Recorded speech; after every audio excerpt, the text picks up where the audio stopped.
L'histoire commence pendant un braquage, alors que Parker, membre du gang, discute avec son complice Philly d'un jeune homme au tempérament colérique nommé Knox. Philly insiste sur le fait qu'ils ne peuvent pas tuer Knox, car il est le cousin de la femme d'Ed Mackay. Parker accepte à contre-cœur d'essayer d'abord de lui parler. Parker s'approche ensuite du superviseur qui refuse d'ouvrir la chambre forte. Parker lui dit qu'il sait qu'il ne le fait pas pour l'argent, mais pour impressionner une fille. Le superviseur admet qu'il veut épouser une fille et qu'il ne peut pas paraître faible devant tout le monde. Parker lui propose un marché. Parker le menace, lui disant que si sa vie est essentielle, celle des autres ne l'est pas. Le superviseur va donner un coup de poing à Knox et sa petite amie l'appelle, après, il ouvre la chambre forte.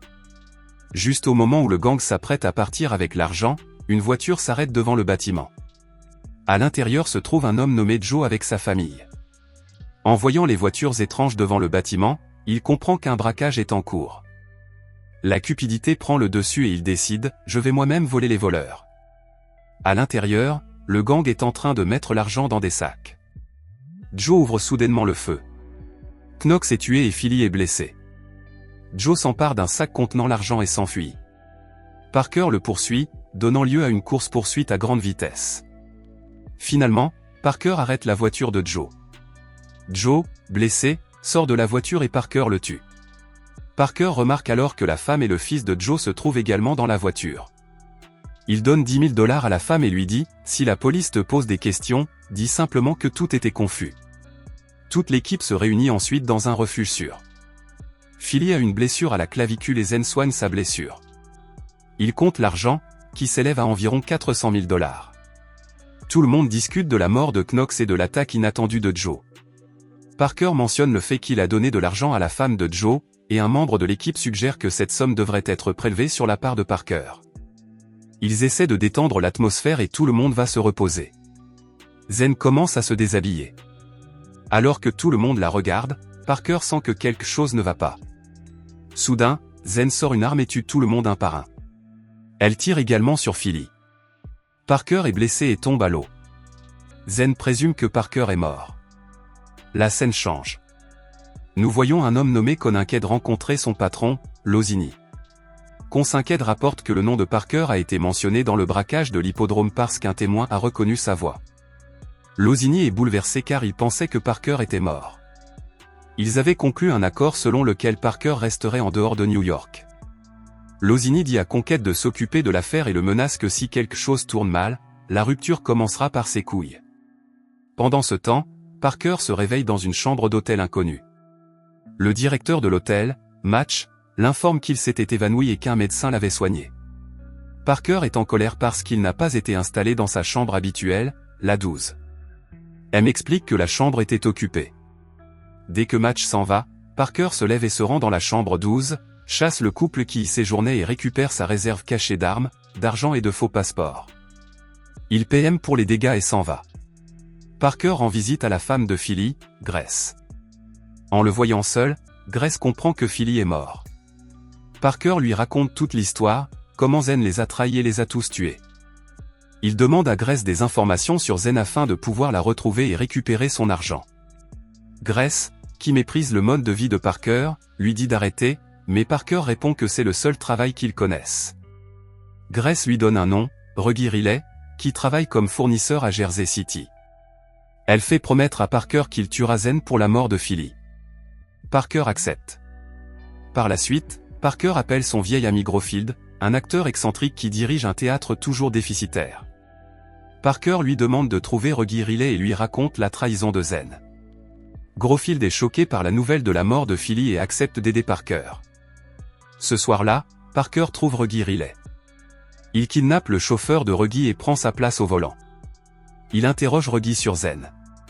Reggie, effrayé, révèle que Zen faisait partie de la garde d'élite d'un dictateur sud-américain, membre d'une équipe de tueurs à gages. Il dit qu'elle est très dangereuse. Soudain, leur voiture est attaquée. Ce sont les hommes de Zen. Parker les combat et les tue. Ensuite, nous voyons Zen recevoir les plans du braquage d'un homme nommé Bozo. Bozo ne lui fait pas confiance et demande le paiement anticipé de la totalité de la somme. Au milieu de leur conversation, Parker arrive. Zen lui dit qu'il a investi sa part d'argent dans un nouveau coup plus important. Furieux, Parker tire sur Bozo, pensant qu'il est le complice de Zen. Zen révèle alors le véritable plan à Parker. Le président corrompu de son pays, Ignazio Depp, a récupéré dans la mer un trésor d'1 milliard de dollars connu sous le nom de « Dame de l'Art ». Des opposants emmènent le trésor en Amérique sous le prétexte d'une mission de bonne volonté, où il prévoit de le faire voler par le gang de Losini. De cette façon, il pourra se faire passer pour une victime aux yeux du monde entier, tout en gardant le trésor pour lui. Le plan de Zen était de voler le trésor avant que le gang ne le fasse, afin de pouvoir l'utiliser pour le bien-être du peuple de son pays. Avec la mort de Bozo, le plan est compromis. Parker et Grofield rencontrent Zen et son commandant, le colonel Ortiz. Parker déclare sans embâche qu'il veut 30% du butin, soit 300 millions de dollars. Ortiz accepte à contre-cœur. L'équipe de Zen est en train de réaliser une réplique de la statue de la dame afin de l'échanger contre la vraie. Parker rejette leur plan, le qualifiant de fou. Il dit « Nous n'allons pas voler l'ONU. Nous allons les laisser voler, puis nous les volerons. Nous allons voler les voleurs. » Tout le monde aime ce plan.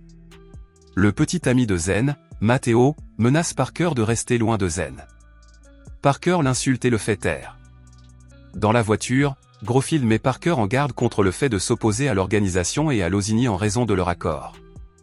Parker dit qu'il prendra le risque pour ce travail parce que, je cite, « Je le fais si je suis bien payé ». À ce stade, l'équipe a besoin des plans du gang. Il découvre que Bozo avait un petit ami nommé Nick. Parker et Zen vont rencontrer Nick. Zen essaie d'être gentil, mais Parker lui dit sans détour que Bozo est mort. Nick se met à pleurer. Parker lui demande où sont les plans. Nick répond que tous les documents importants sont chez Bluey. Il monte à l'étage pour chercher Bluey, qui s'avère être un éléphant en peluche. Les plans sont cachés à l'intérieur.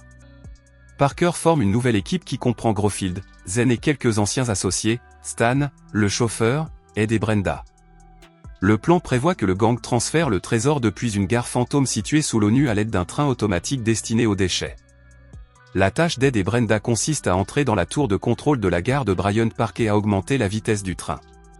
La tâche de Grofield consiste à désactiver un interrupteur de sécurité dans une gare avancée afin de maintenir la vitesse du train. La vitesse cible est de 70 000 par heure, ce qui provoquera le déraillement du train et son crash à un endroit précis. Là, Parker et le reste de l'équipe récupéreront le trésor et s'enfuiront avec une camionnette amenée par Stan.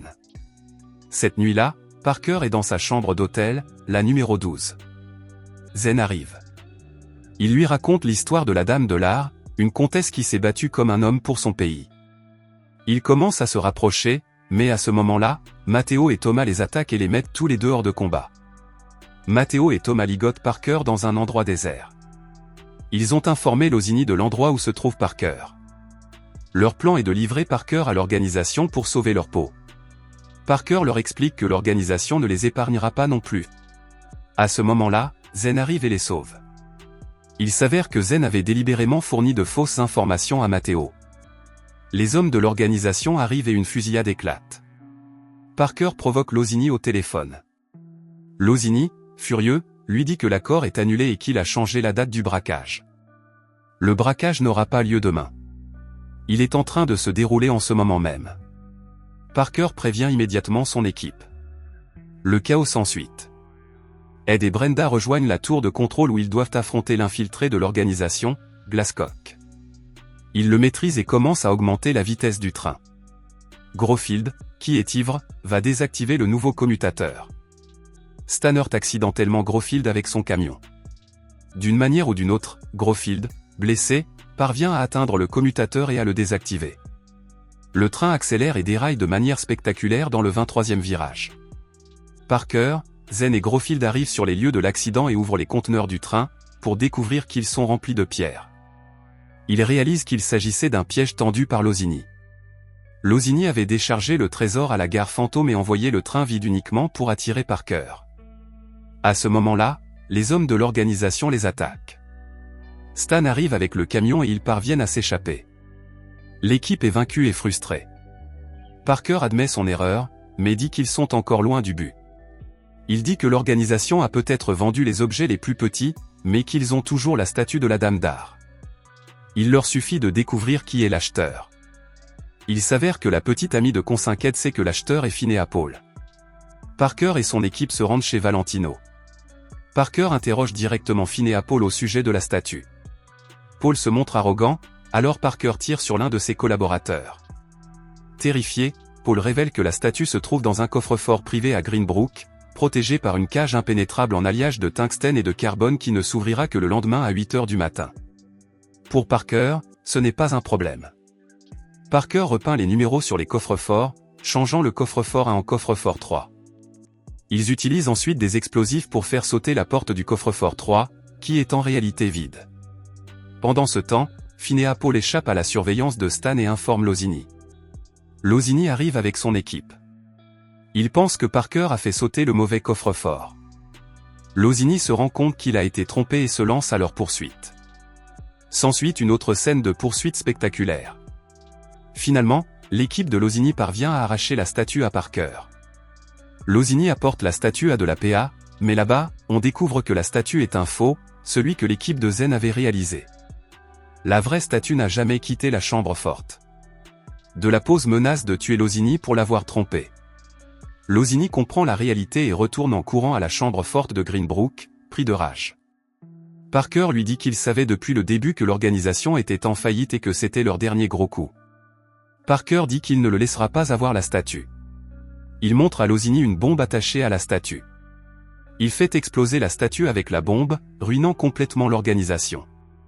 À ce moment-là, les hommes du colonel Ortiz attaquent le gang de Losini à l'extérieur. Parker dit à Losini, « Personne ne me dit où je peux aller », et le tue. Une fois tout terminé, Parker retrouve son équipe. Il a récupéré des pierres précieuses et des bijoux dans les fragments de la statue.